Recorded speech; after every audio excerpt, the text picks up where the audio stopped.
কেমনে যে আমার বাসাওয়ালা বুঝবে, কেমনে যে লাল এই সবুজের পরিধির মানুষগুলাকে আমি বুঝাবো। আল্লাহ রসুল চোখের পানি দিয়ে বুঝাইছেন, জীবনে কোনোদিন চোখের পানি শুকায় না।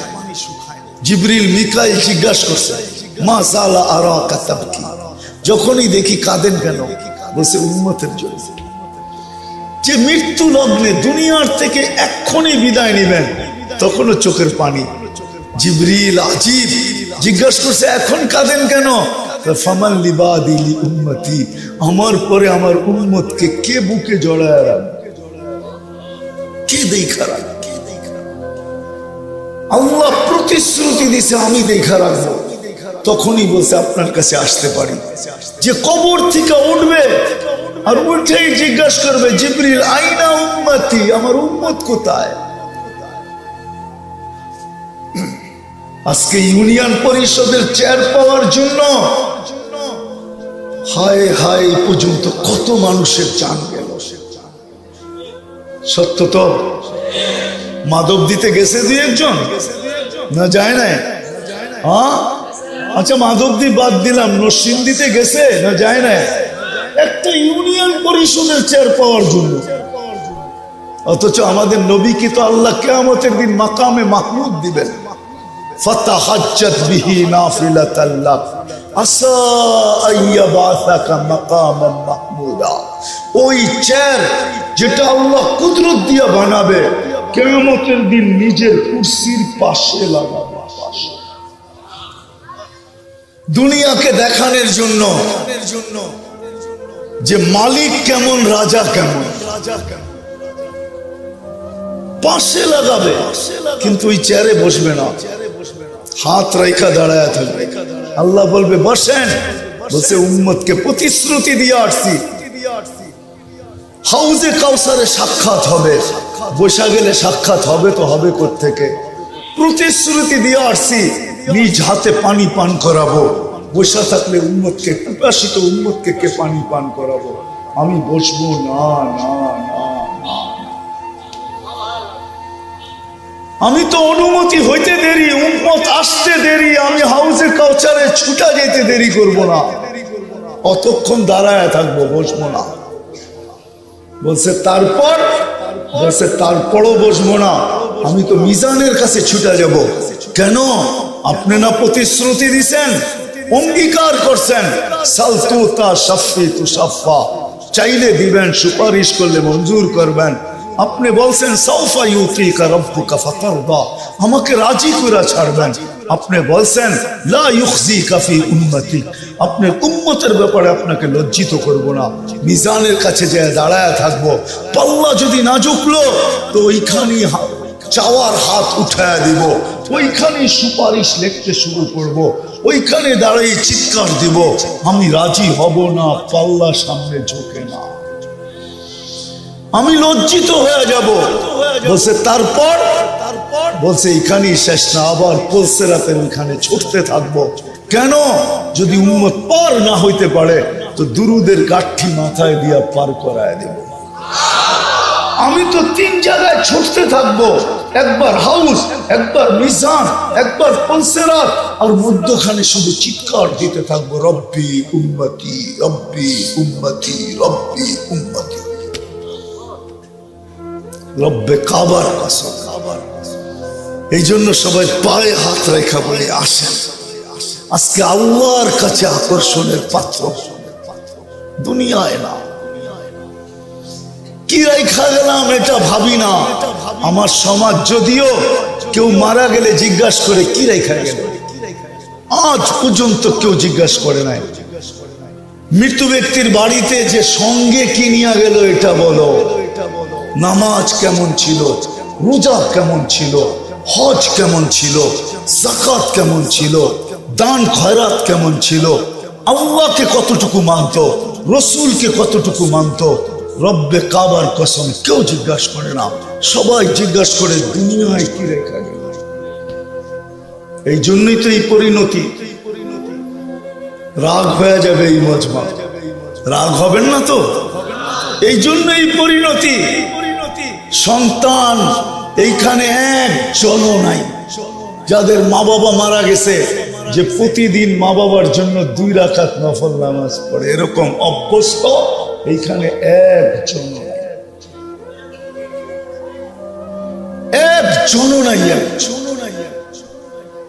রাগ হয় না আমার কথা। প্রতিদিন বাবা মার জন্য 2 রাকাত নামাজ পড়ে, ডেলি 2 টাকা সদকা করে বাবা মার নামে, এরকম একজন অভ্যস্ত নাই যে ডেলি সকালে ঘুমের থেকে উঠা মার নামে 1 টাকা বাবার নামে 1 টাকা সদকা করা তারপরে দিনকে শুরু করে। এরকম অভ্যস্ত একজন। ওই যে রাইখা গেছে, এটাই আমাদের উদ্দেশ্য ছিল। কি রাইখা যাব, এটার পিছনে জীবন ছিল। কি নিয়ে যাব, এটার পিছনে জীবন ছিল না। যদি থাকতো তাহলে আজকেও শাহজালালের নাম নেয় হাজারো মানুষ, লক্ষ মানুষ ডেলি শাহজালাল রহমতুল্লাহ আলাইহি। শাহজালালের নাম নিতে দেরি, রহমতুল্লাহ আলাইহি বলতে দেরি করে না। আল্লাহওয়ালাদের নাম নিতে দেরি, রহমতুল্লাহ আলাইহি বলতে দেরি করে না। ওরা দুনিয়ায় কিচ্ছু রাইখা যায় নাই, সব সঙ্গে নিয়ে গেছে। যেটাও রাইখা গেছেন ওটা সঙ্গেরই রেখা গেছেন, ওটা দুনিয়ার সাথে ওটার কোনো সম্পর্ক নাই। এই জন্য আসেন, নিয়ে যাইতে চাই না রাইখা যেতে চাই? কোনটা কোনটা নিয়ে যাইতে চান? সবাই সবাই হাত উঠায় বলেন তো দেখি। আল্লাহ কবুল করো। নামান আল্লাহ রসুলের কাছে আকর্ষণের পাত্র হইতে চাই না দুনিয়ায়? সময় কম আমার হাতে, এজন্য জান্নাত শুনাইতে পারলাম না। আবার কখনো আসলে শোনাবো যে জান্নাত কি কি দিবে আল্লাহ। একটা তো দেখাইলাম শুধু, 14 তারিখ প্রত্যেক ঘন্টায় ঘন্টায় সব রাখা আছে, মনের সব আশা পুরাবে। কোরআন এটাই বলে, মা তাস্তাহি আনফুসুকুম ওয়া তালুযু আ'য়ুনুকুম। চোখে যা লাগবে ওটাকে সামনে উপস্থিত করবে। চোখে লাগতে দেরি, উপস্থিত হইতে দেরি নাই। এখন তো চোখে লাগলেও একবারের বেশি 2 বার দেখলেই জুতা, ঠিক না? ঠিক, বুড়ারা বুঝবেন না, জাগরে বুঝাইতেছি ওরা বুঝে গেছে, ঠিক না? চোখে লাগলে কি ঠিক না? আমি তো রাজি, অর্ধেক হয়ে গেছে, আর অর্ধেক হইলেই তো শ্বশুর বাড়ি হয়ে যায়, ঠিক না? বাড়ির সামনে দাঁড়ায় কয়া দেখ জুতার বাড়ি কিরকম পড়ে, ঠিক না? দুনিয়া তো এটা, ওইখানে চোখে যা লাগবে তা মিলবে। রব্বে কাবার কসম, সৈকতে যাবে জান্নাতে, আল্লাহ বানায় রেখা দিছে। চলো দেখি তোমাদের দিলে লাগে কিনা। হাঁটু পর্যন্ত মুস্ক দিয়া, কোমর পর্যন্ত আম্বার দিয়া, পুরা শরীরটা বানাইছেন জাফরান দিয়া কাত পর্যন্ত, আর উপরটা বানাইছেন হোয়াইট কাফুর দিয়া। 4টা ঘ্রাণ বাহির হবে শরীর থেকে। যেখানে তাকাবে ওইখানে ছবি দেখা যাবে, কাচের মতো হবে, কাচের মতো ছবি দেখা যাবে যেখানে তাকাবে। আল্লাহর রসুল ধারণা দিয়েছেন, লাউ বাযাগা সাবআতি আবহুর লাসারা আযবা। 7 সমুদ্রে থুতু দিলে পানিগুলা মধুর মতো মিঠা হবে। এইবার যুবক একটু ভাবো না, চোখ বন্ধ করা ওই ঠোঁটে কিস নিলে কেমন মজা হবে। না, ওরা বোঝেই না কিছু, ফিডার খায় তো করতে বুঝবো, ঠিক না? ঠোঁট লাগলে কেমন মজা হবে। আল্লাহ বানায় রেখা দিছে সৈকতে, চোখে চোখ পড়তে দেরি। আল্লাহ বইলা দিছে কোন জিন ইনসান একে দেখে নাই, জিন ইনসানও দেখে নাই, ফেরেশতাও দেখে নাই। আল্লাহ বানায় রেখা দিছে, কেউ ছুঁয়া দেখে, ধরবে তো দূরের কথা, টাচ করে দেখে না, টাচ। আল্লাহ বানায় রেখা দিছে। এই জন্য তো হাদিসে আছে ডেলি সৈকতে 2 বার যাবে, সকালে এক জায়গায়, বিকালে আরেক জায়গায়। সকালে একটা নতুন দৈরা নিয়ে আসবে, বিকালে আরেকটা দৈরা নিয়ে আসবে। এই জন্যই তো জান্নাত এত বড়, আনবে রাখার জায়গা লাগবে না। এই জন্যই তো দুনিয়ার 10 গুণ বড় জান্নাত লাগবে। এটা আবার বাঙালি পাবে না, বাঙালিরা এর চেয়ে বড়টা পাবে ইনশাআল্লাহ। তো আল্লাহ রসুলের কাছে আকর্ষণের পাত্র হইতে রাজি? কে কে রাজি দেখি? নামান নামান নামান, অনেকবার হাত উঠাইতে হবে কিন্তু। রাজি? তাইলে প্রথম কাম করতে হবে যে আজকের থেকে বিজাতিদের যত আকর্ষণ তরিকা আছে, আসক্তি আছে আমাদের, আল্লাহ দিল থেকে বাহির করে তওবা করলাম। রাজি তওবা করতে? তাহলে হাত উঠায় বলেন যে আল্লাহ বিজাতির আসক্তির থেকে তওবা করলাম। পাক্কা? আল্লাহ কবুল করুক। যদি সত্য বইলা থাকি তাইলে গুনাহ মাপ 10টা 2 বাজে, আল্লাহ প্রথম আকাশে। এখন আল্লাহ মাফ করার জন্য ডাকতেছে যে বিজাতির আসক্তের থেকে তওবা করলাম। বিজাতির আসক্ত কালচারের আজকের থেকে পারবো তো? হ্যাঁ, এইখানে শুধু আল্লাহ আল্লাহ রসুলের ইশক বলবো। সত্য সবাই বলতে চায় না। এইখানে কি বলবো? আল্লাহ আল্লাহ রসুলের ভালোবাসা, ইশক। আল্লাহকে ভালোবাসবো, আল্লাহ রসুলকে ভালোবাসবো, এর ইশক। আর সর্বশেষ একটা কাজ করব। এই উম্মত যদি একটাই করত, আমি তো চিৎকার দিয়া বলি, সারা দুনিয়ায় বলি, এই উম্মত যদি একটা কাজই করত, কিছু না কইরো 5 ওয়াক্ত নামাজ যদি পড়তো, আজান দিতে দেরি, আওয়াজ কানে পৌঁছতে দেরি, মসজিদে ছুটতে দেরি করে নাই, অথবা জাগারটা জাগায় জায়নামাজ বিছাইতে দেরি করে নাই, আর ওইখানে দাঁড়াই আল্লাহু আকবার বলতে দেরি করে নাই। মামুনরা যদি বাড়িতে, মামুনরা যদি ঘরে, পুরুষ যদি হাঁটে, বাজারে, রোডে, ঘাটে, মেইলে, ফ্যাক্টরিতে, অফিসে, আদালতে, খেতে, খামারে, যেইখানে আসে ওইখানে যদি দাঁড়ায় আল্লাহু আকবার বলতো, শুধু নামাজ পড়তো, তাইলে মনে হয় আজকে মুসলমানদের দিকে আঙ্গুল উঠাইতে দেরি, আবাবিল মনে হয় প্রতিশোধ নিতে দেরি করতো না। মুসলমানের উপরে আঙ্গুল উঠাইতে দেরি, মশা উড়া যায় প্রতিশোধ নিতে দেরি করতো না। চিৎকারের ফেরেশতা প্রতিশোধ নিতে দেরি করতো না, বাতাসের ফেরেশতা প্রতিশোধ নিতে দেরি করতো না। আজকে তো চোখের পানি ঝরাইতেছে, তারপরও কোনো সাড়া মেলে না। চোখের পানি মুসলমানের ঝরতেছে, শুধু চোখের পানি না, প্রতিদিন ডর্জনকে ডর্জন ফিলিস্তিনের ভিতরে মুসলমানের রক্ত ঝরতেছে। নিষ্পাপ মুসলমানদের, নিষ্পাপ বাচ্চাদের, নিষ্পাপ মা বোনদের রক্ত ঝরতেছে। কিন্তু আল্লাহ মনে হয়, হায় হায়, আমাদের দোয়া মনে হয় মাথার উপরই উঠে না। ইব্রাহিম ইবনে আদম 1000 বছর আগে বলে গেছে, মা তাকুলু বুকুম। 1000 বছর আগের মানুষের দিল যদি মরা থাকে, তাহলে আজকের মানুষের দিলের অবস্থা কি? ইব্রাহিম ইবনে আদম বলছিল, তোমাদের দিল মরা গেছে, দোয়া মাথার উপরে ওঠে না। আমাদের কান্নাও মনে হয় মাথার উপরে ওঠে। আমরা নামাজ ছেড়ে দিছি। বাপ যদি সন্তানকে 2-4-10 বার ডাকলো, আর সন্তান যদি সাড়া না দিয়া ঘাড় বেঁকা করে চলে গেল, তো বাপ সইতে পারে কি পারে না? হ্যাঁ, মালিক যদি কর্মচারীকে ডাকলো 10 বার, আর ও শুনলেও না শোনার ভান ধরা কার বেঁকা করে চলে গেল, চাকরি থাকবে কি থাকবে না? হ্যাঁ, পদস্থ লোক যদি কাউকে 10 বার ডাকলো, তারপরও যদি সাড়া না দিল, তাহলে হাতে হাত করি আসবে কি আসবে না? পায়ে বেড়ি আসবে কি আসবে না? জেল জরিমানা হবে কি হবে না? তো আল্লাহর মতো সত্তা ডেলি 5 বার ডাকে, মাসে 150 বার ডাকে, বৎসরে 1800 বার ডাকে। কেউ তো মাঝে মাঝে আসে, 2 বেলা পড়লে 3 বেলা পড়ে না, কেউ 3 বেলা পড়লে 2 বেলা পড়ে না।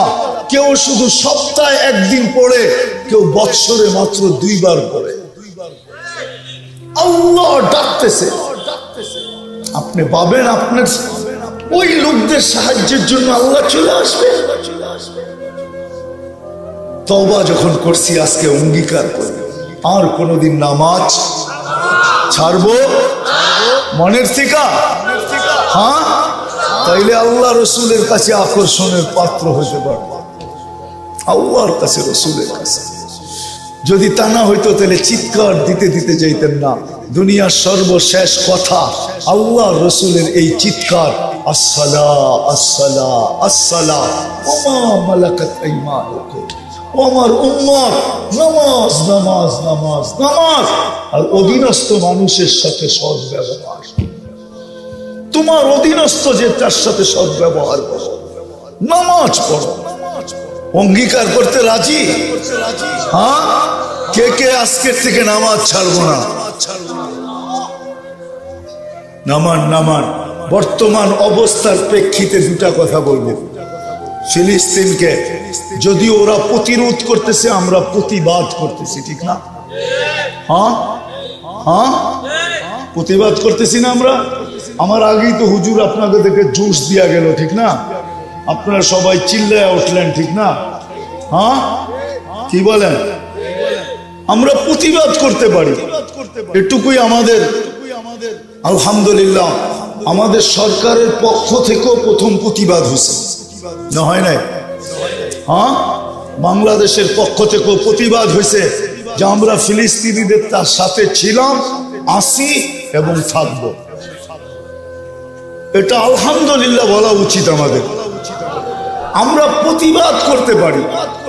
আপনি 7 সমুদ্র 13 নদীর ওই পারে যাবেন তো যাবেন কি করে, ঠিক না?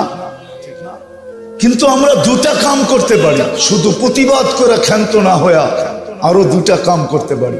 আমরা জানি আমাদের প্রতিবাদ শুধুই আমাদের লাল সবুজের পরিধির ভিতরে আবদ্ধ থাকবে, এর বাহিরে হয়তো আমাদের প্রতিবাদের আওয়াজ যাবে কি যাবে না আমি এটা জানি না। কিন্তু আমরা দুটা কাজ করতে পারি। আমার বিশ্বাস ওই দুইটা কাজ শুধু লাল সবুজের পরিধির ভিতরে আবদ্ধ থাকবে না। আমার বিশ্বাস হইতে পারে ওই দুটা কাজ আরশ পর্যন্ত যায় ধাক্কা লাগাইতে পারে, আরশে যায় হিট করতে পারে, আরশকে কাঁপায়া দিতে পারে। আমার বিশ্বাস যখন আরশ কাঁপবে তা আল্লাহ বলবে কাঁপিস কেন? কেন? বাংলাদেশের মানুষগুলা হিট করতেছে, এখনো আপনি কোনো ব্যবস্থা নিতেছেন না, এই জন্য কাঁপতেছি। হতে পারে আরশের এই কথায় আল্লাহর রহমত নাইমা চলে আসবে। ওটা হলো আজ থেকে আমরা 2 রাকাত সালাতুল হাজত ফিলিস্তিনের জন্য পড়ব।